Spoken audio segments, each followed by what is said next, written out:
Assalamualaikum warahmatullahi wabarakatuh. Hello everyone, welcome to the class bersama Budian. Persiapkan buku catatan dan alat tulismu serta buku paketmu. Namun sebelum itu kita berdoa terlebih dahulu menurut agama dan kepercayaan masing-masing. Bagi yang muslim kita bersama-sama untuk membaca basmalah yuk. Bismillah. Oke, let's study. Pada pertemuan kali ini kita akan belajar tentang peredaran darah manusia. Tahukah kalian bagaimana perjalanan darah yang ada di dalam tubuh kalian dan organ apa saja yang bertugas mengatur peredaran darah di dalam tubuh? Perlu kalian tahu, sistem peredaran darah adalah mengalirnya darah yang dipompa oleh jantung di dalam tubuh. Sistem peredaran darah pada manusia terdiri atas jantung, pembuluh darah, dan darah. Yang pertama kita akan bahas yaitu sistem peredaran darah jantung. Jantung berfungsi untuk memompa darah ke seluruh tubuh. Jantung terdiri dari 4 ruang, yaitu serambi kiri, serambi kanan, bilik kiri, bilik kanan. Kita akan bahas satu persatu yuk. Dimulai dari serambi kiri. Serambi kiri berfungsi mengalirkan darah yang kaya oksigen dari paru-paru ke bilik kiri. Selanjutnya, bilik kiri berfungsi memompa darah yang kaya akan oksigen ke seluruh tubuh.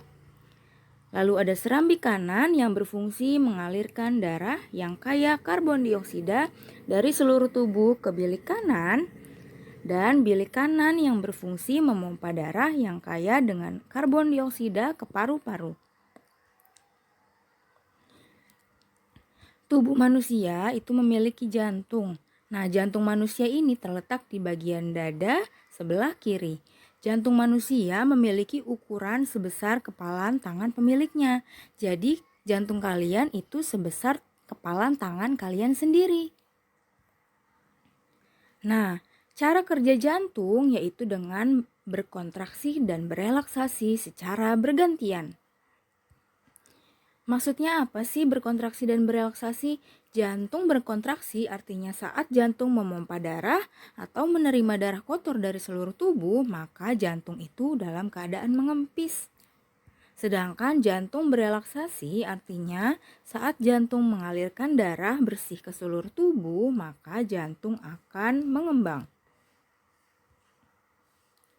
Nah, di antara serambi dan bilik dibatasi oleh katup atau klep yang berfungsi mencegah darah agar tidak kembali lagi ke bilik ketika bilik jantung memompa darah.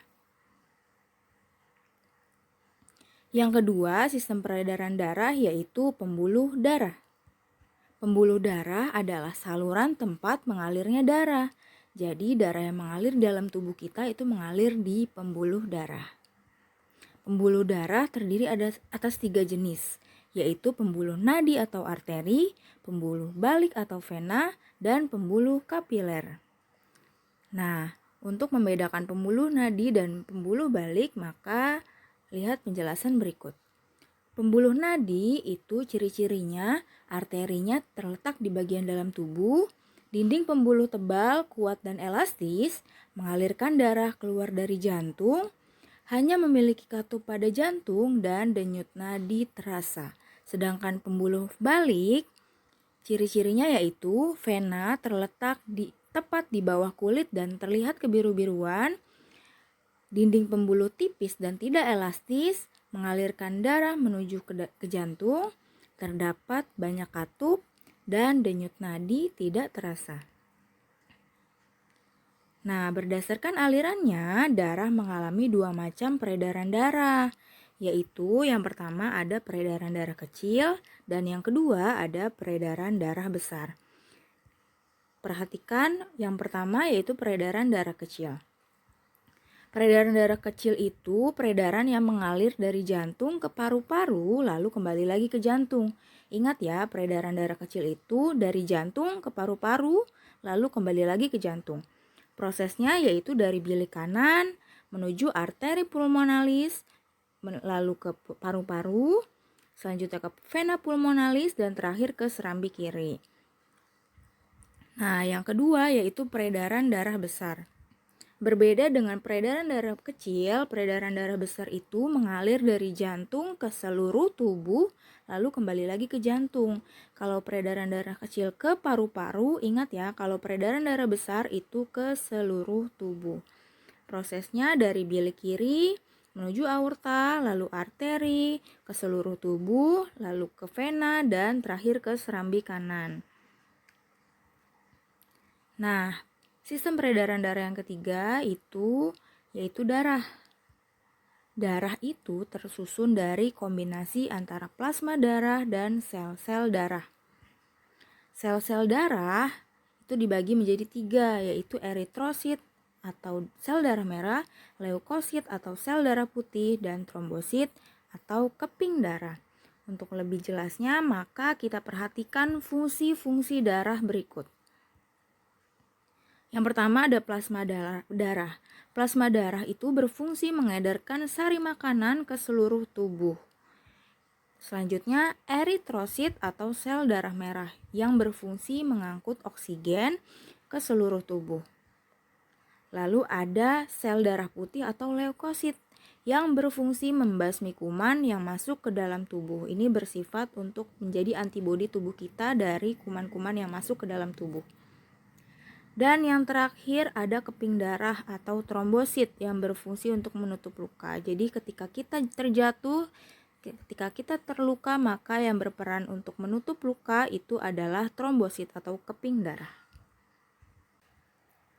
Nah, kalian baru saja mempelajari materi yang telah dijelaskan oleh Budian. Semoga ilmunya bermanfaat dan kalian dapat memahaminya dengan baik ya nak.